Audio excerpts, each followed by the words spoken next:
I really know is 100. Nothing left. 100 till nothing left. All I really know is 100. Nothing left. 100 till nothing left. All I really know is 100. Nothing left. 100 till nothing left. All I really know is 100. Nothing left. 100 till nothing left. All I really know is.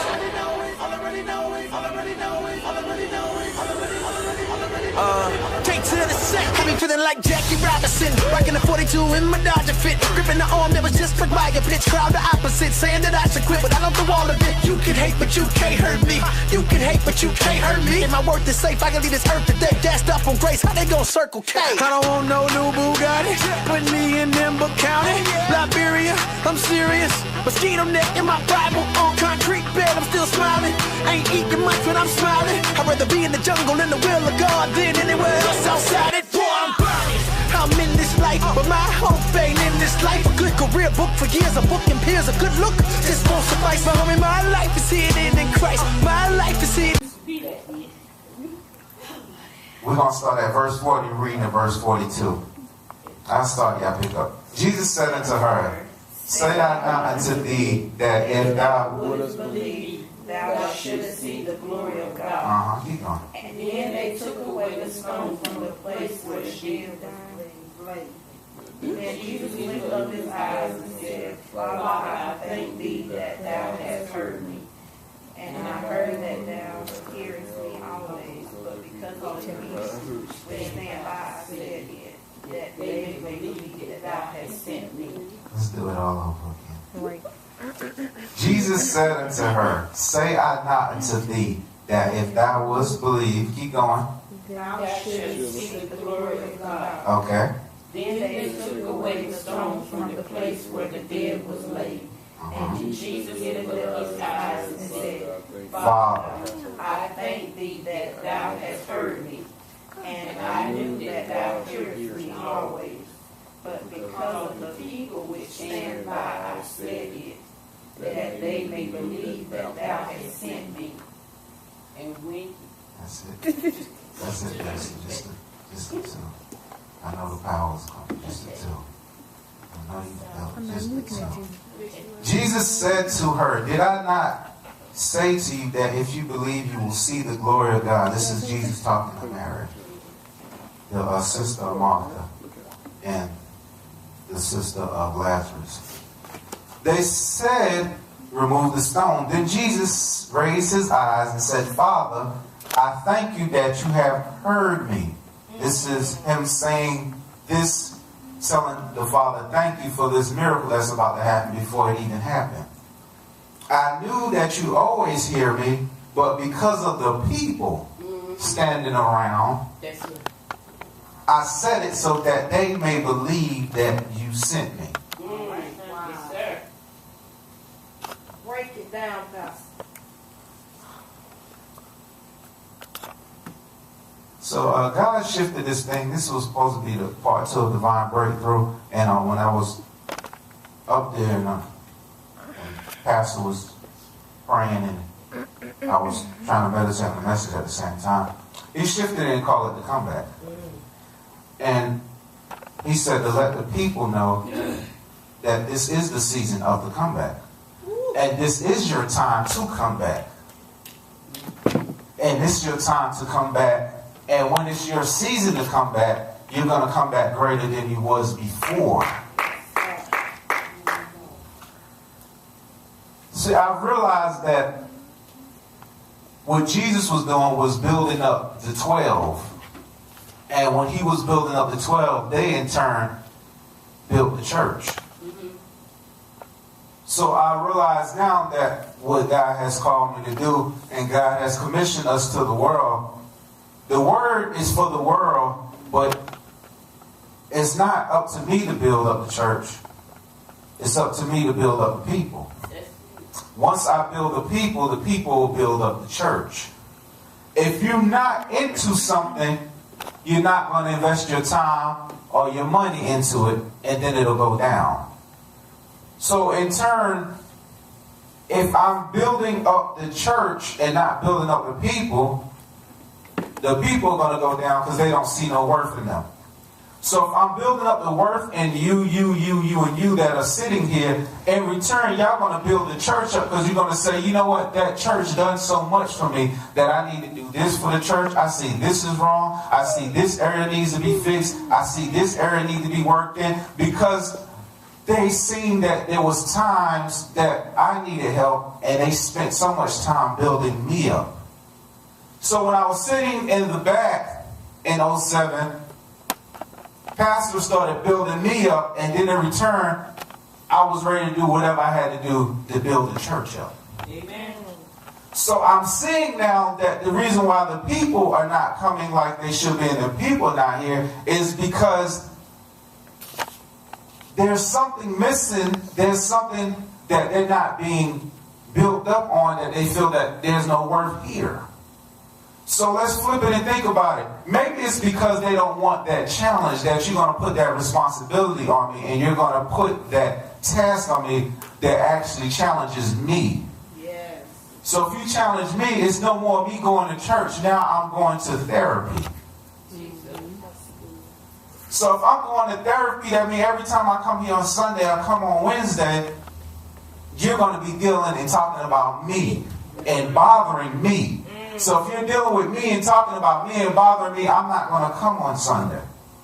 Because it's good if I can sit and be entertained and get a good message and say, you know, I get that message about a 7. I get that word about 9. That was good. You see, we did the cartwheel. That one was about a 10 this time. But if you come and then you're talking about me and you're dealing with me and it's have to work on me and fix me, now it's a problem because you're in my business. That's right.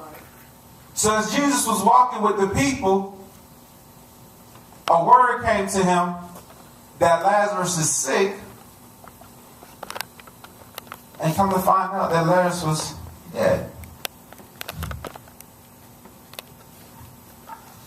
So the word is coming to us, telling us that it's time for us to come back. And the reason why the word is saying that it's time for us to come back is because we're in a stage now that we're actually being wrapped up. The mummification process. Can I break down this process so you can understand what I'm talking about? In Egypt, how they buried the people, they wrapped them. Now let you understand this miracle so you can really catch on. Before they wrap them, they take all their organs out. And then when they take all their organs out, they wrap their legs individually, they wrap their body, they wrap them like this. And the reason why is because if they decide to have any kind of life or any kind of nerve system jump, if their arms is by its side, when their nerves are jump, it'll jump and their arms automatically go like this. It's called the Lazarus effect. So they wrap their arms like this so their arms can stay this way. And then they wrap their face. And the reason why they wrap their face is because it goes back to Moses. When Moses came down from the mountain, he had so much glory on him, and he didn't even know he had a glory on him. And the people told him that he was shining. He had to actually have a veil over his face. And the awesome thing about that, just in that little section, if you actually think about this thing, from the time Moses came down from the mountain and the rest of the time you're reading about their journey, Moses is walking around with a sheet over his face. We skip that part because we just think Moses is just out there helping the people. He had so much glory over him, there was a veil over his face. So he was just like as when there's a funeral and then there's a woman that's mourning, she has that veil over her face. And Moses was walking around like this all this time. His face just shined that bright. So back to this multiplication process. When everything is wrapped up and they put them in a coffin, they leave them in a coffin, and then they have people that come mourn you for 3 days.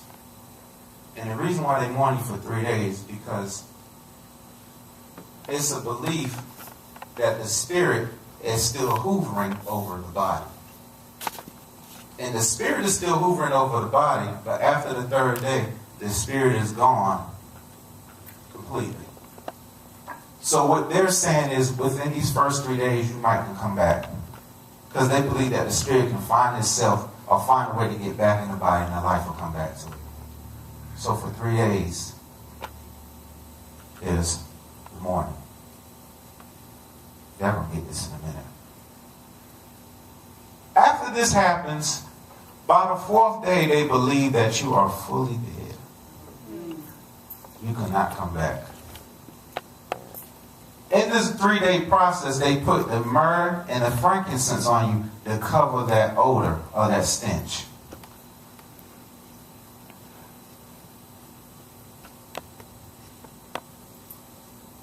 And what happens then is, though they're mourning, there's people standing around guarding the body also. And the people guarding the body, because just in case something miraculously happens, they can be there to witness it.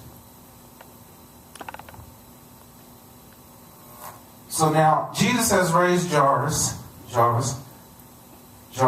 and he's raised the boy, and that was instantly. Y'all got me. He raised them in the Bible, but he raised them as soon as they died. Y'all about to get, I'm getting closer. Now, it gets to the point that I'm doing the work, but now someone is calling me and saying that the person I love that I'm close to is dead. So he tells the disciples, hey, I got to go because Lazarus is asleep and I have to wake him up. So they said, well, he's asleep. Well, don't he need to go to sleep? Because if he's sick, he need to be asleep. Because, you know, if you're sick, sometimes they tell you, and all the time they tell you need to get plenty of bed rest. So this is how the disciples will communicate with him, telling him, yeah, you gotta go ahead and let him rest. So he comes back bluntly, says, he is dead. Because y'all don't understand what I'm saying. Lazarus is dead. This situation, this thing, this phase, this process, this building, this aura, this feeling, is feeling like it's dead.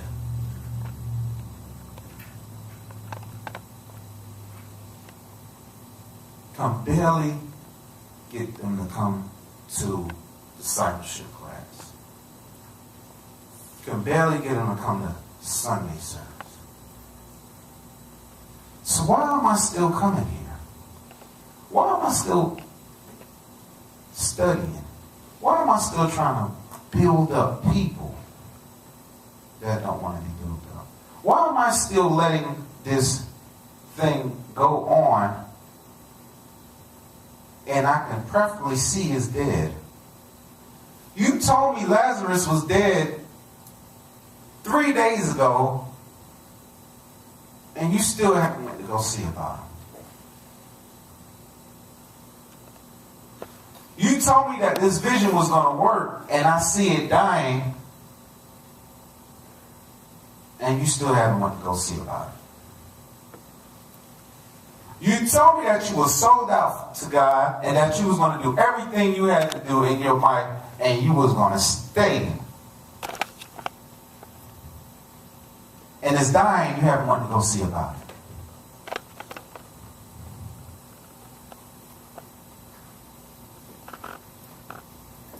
There's 7 miracles in the book of John. This is the 7th one. And what makes it important is he's on purposely waiting for the 4th day. Because I have to prove to them that I can bring life into a dead situation. Plus, I have to prove to them they're believing that it's a 3-day period. So I have to go past that to prove to them. So God is saying I have to prove to Greater Restoration that this thing is going to work. I have to prove to them what the other people are saying, that it doesn't matter. I have to prove to them that when it's all said and done, I'm still God. So in the other church that I was at, that I was pastoring, they would have went off. The other church. But this one, that was the other church. So let me bring this to y'all one more time so you can understand this. You're sitting in a day that next will be the 4th day. And when you get to the 4th day, Jesus is going to come and bring this thing back. So what happens now as the comeback is he gets over there and everybody's saying the same thing they're saying about us right now. Come on. Mary says, if you would have came sooner, you could have saved them. Then Martha runs out to him and says, if you would have came sooner, you could have saved them. And then Ibrahim and the people said to her, if you would have did what you was doing back when it was all them people there, you still have it. If you wouldn't have changed your format and shifted, the things you will still be good. And then they run and said, if you would have did this when this was going on, everything still would have been happening. Do you understand that after the day of Pentecost, the people in Jerusalem just stayed there and stayed in the same situation and dealt with the same things, and they had the Holy Ghost? They would not go out to tell nobody after Christ commissioned them to do that. After they seen tongues come out the sky, got all that power and just stayed there amongst themselves. 5,000 people joined. All these people join and come into each other's houses that have church. Leave your house and go to your house to have church. Will not go out. Will not spread the gospel. It took persecution. Come on. And when the persecution came, the people had to scatter because they were scared. And when they scattered, they started going to other cities and other places. And when they was in those other cities and other places, they started spreading the gospel. So what am I saying, Pastor Jay? What am I saying is, it's taking this to get you to understand that it's more than just this building. It's taking what we're going through right now to let you understand that it's something bigger that's about to happen. There's something bigger that's about to blow up. I wish I could see it the way I can, and I realize that you can't convey things to people and let them get the same response, the same feeling that you're feeling, because they have to feel it the way they want to feel it, the way they see it, and that's based on their culture and their background. So the way I was raised up, I might react to something different than you because you was raised different than I was. Right. So if I tell you that I got a new computer and tell you all the specifications of it, that would excite me because I know that computer is fast. But if you're not into that, that wouldn't mean a thing to you. But then if I turn around and talk about something that you can relate to, that would excite you versus me, that wouldn't excite me because I'm not into that. So now I have to talk to y'all on a common ground, and the common ground is that there's something bigger that's about to happen, but are you ready to accept it? And if you're not ready to accept it, the thing is what you're going to do is buck against it.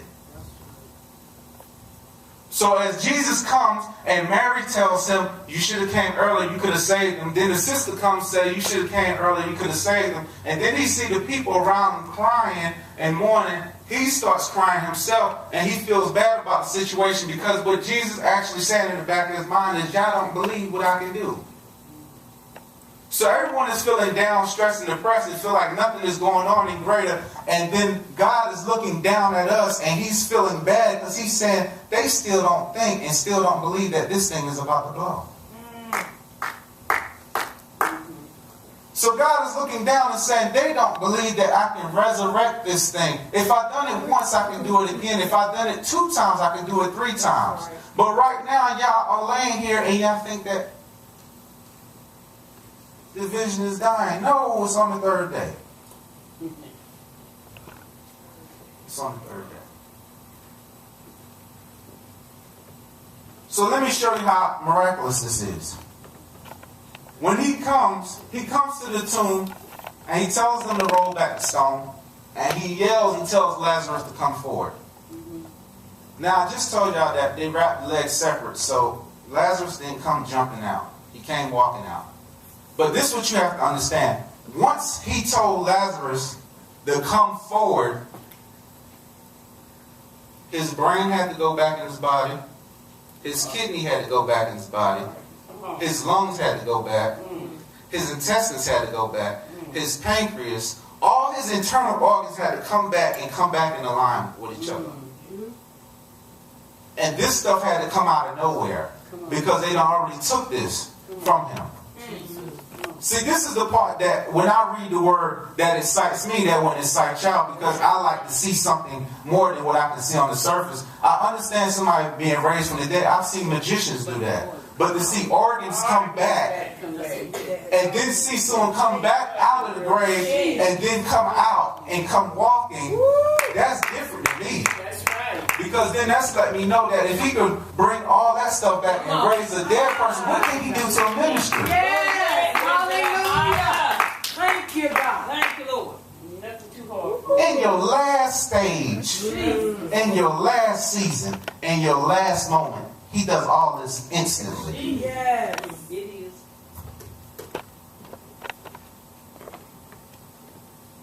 Pastor and I was at a video shoot for one of my songs, and Pastor was sitting there saying, I can't believe this is actually happening. And I was saying to her, I was like, yeah, but I got to keep it professional because I really want to go outside and scream, but I can't because I have to keep my composure because this thing is happening, but I've been prepped for it, and it's been going on because I've been investing in it. You have to understand, I've been in the music business for over 20 years, but I've been doing it for the wrong person.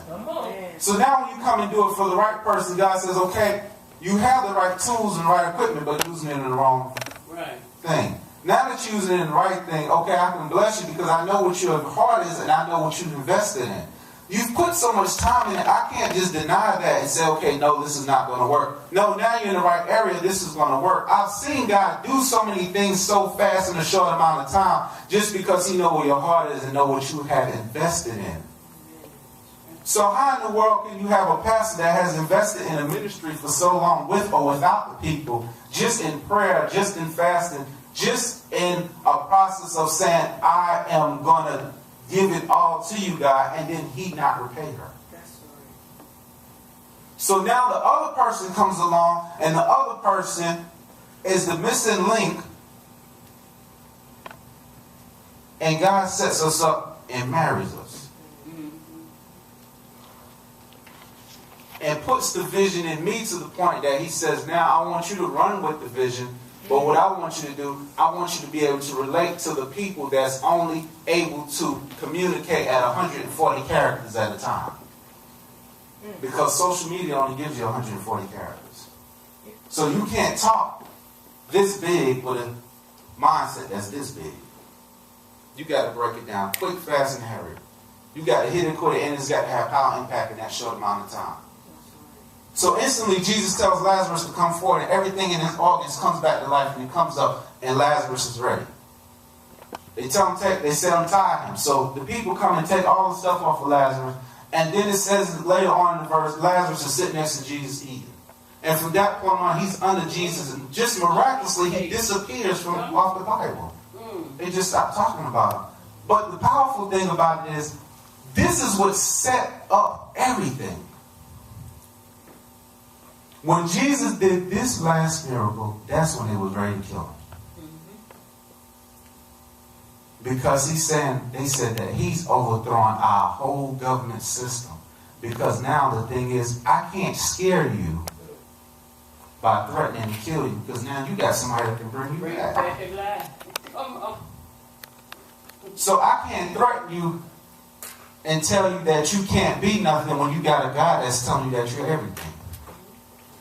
So now I can't threaten you and tell you what you can't do when you have a God that says you can do all things. So now I can't threaten you and say that I can stop you when you have a God that's created the word stop. Oh yeah. So now understanding that if I'm following the right person, I am unstoppable. So the only one that's stopping me is me. So Jesus is actually with Lazarus now. And the people are crowding around so they can see Lazarus because they want to see what has actually happened. And the Bible says, and it's how I'm paraphrasing is, the people are just sitting around watching him eat. They can't believe he's alive, and on top of that, he's chilling. So the people drive by greater and can't believe that it's still here. That's right. And we're still going.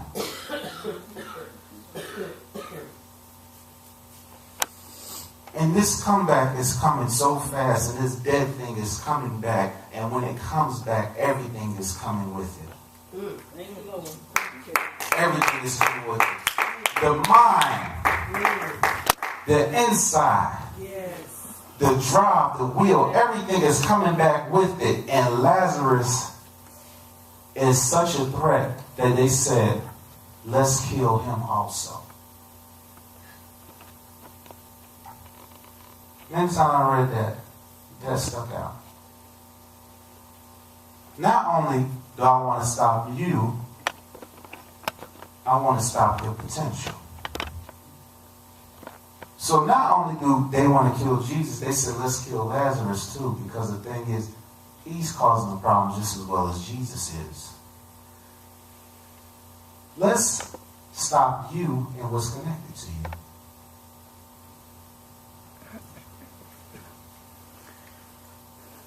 And they go to the high priest and they plot to kill him.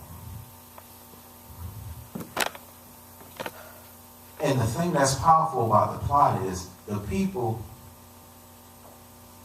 want him dead. But the high priest is saying, you know what? It's cool if we just kill that one person, because he's about to take and turn this city upside down and overthrow our government. We could sacrifice one person for the sake of our government.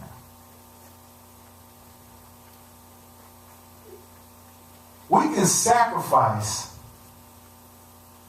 one person for the sake of our government. We can sacrifice one of y'all for the sake of ministry? No. We can sacrifice one of y'all for the sake of the vision? No.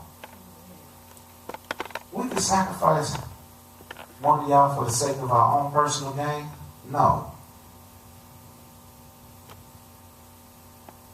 So let me see how important the role was that everyone was playing in the vision. Though Jesus was the one that was doing all the resurrection, all the power, he still needed a testimony around him.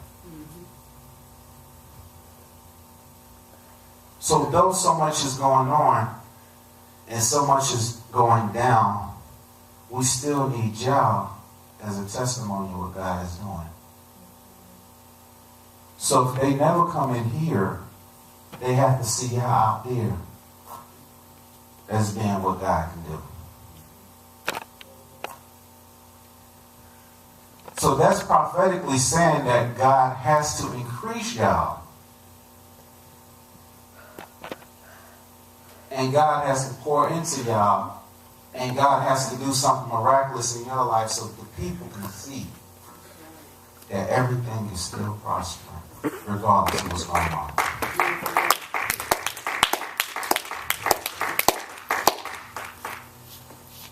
And the people come and see Lazarus and can't believe it.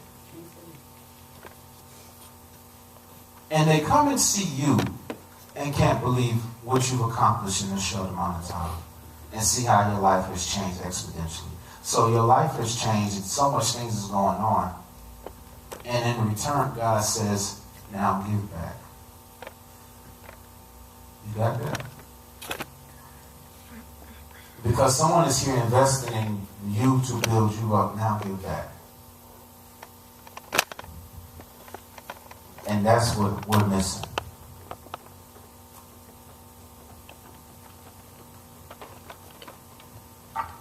When I was sitting back there and I seen that Pastor was trying to invest in my best interest and invest in me to get everything out of me God had for me, I had to get back. I'm here doing the same thing, investing in the people, putting a lot of time, a lot of effort. God is using me to invest in y'all, so you have to get back.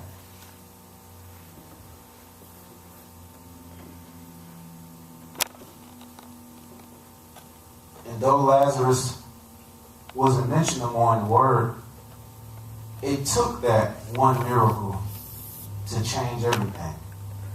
And we seen that last Sunday, where it took one person to change everything. So now what I'm saying is, as you following Jesus and believing what Jesus can do, and believing what God the Father can do, and seeing how the Holy Spirit is working in your life, what kind of investment are you making?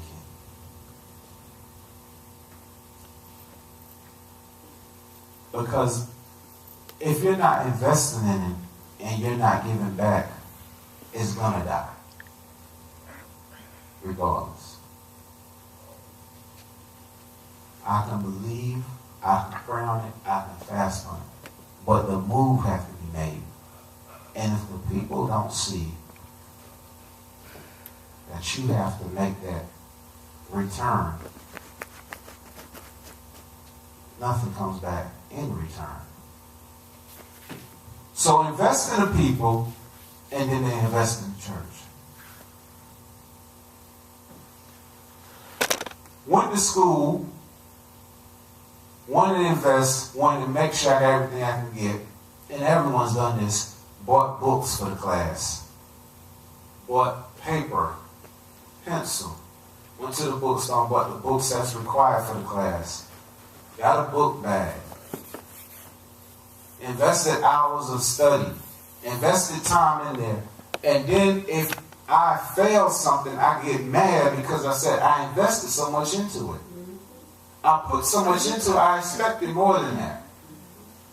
So you have someone now, speaking of God looking down, saying that I'm believing in y'all, I'm investing time in y'all, I'm investing so much into y'all to prove to the nations the glory of me, and I'm putting my glory on y'all. I just need y'all to build this thing back up in return.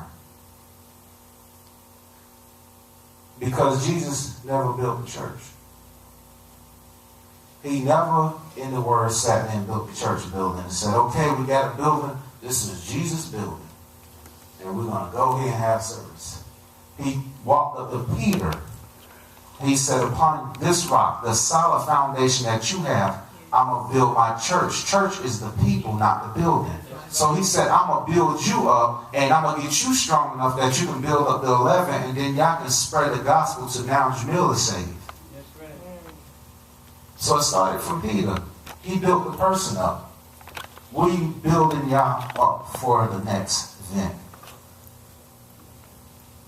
That is the fourth day. When everything comes back at one shot.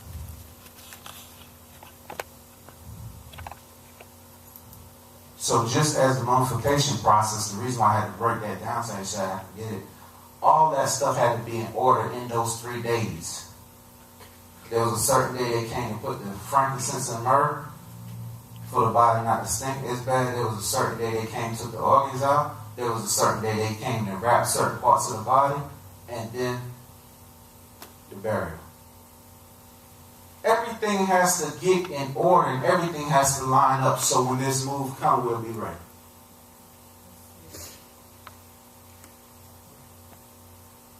So it's a little bit in here now, so what?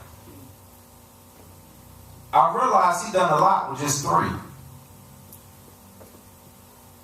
1,000 disciples, thousands of disciples, ordained 12 as apostles, and kept 3 in his inner circle. He done more with the 3 than he done with the 1,000 disciples, than he done with the 9 apostles.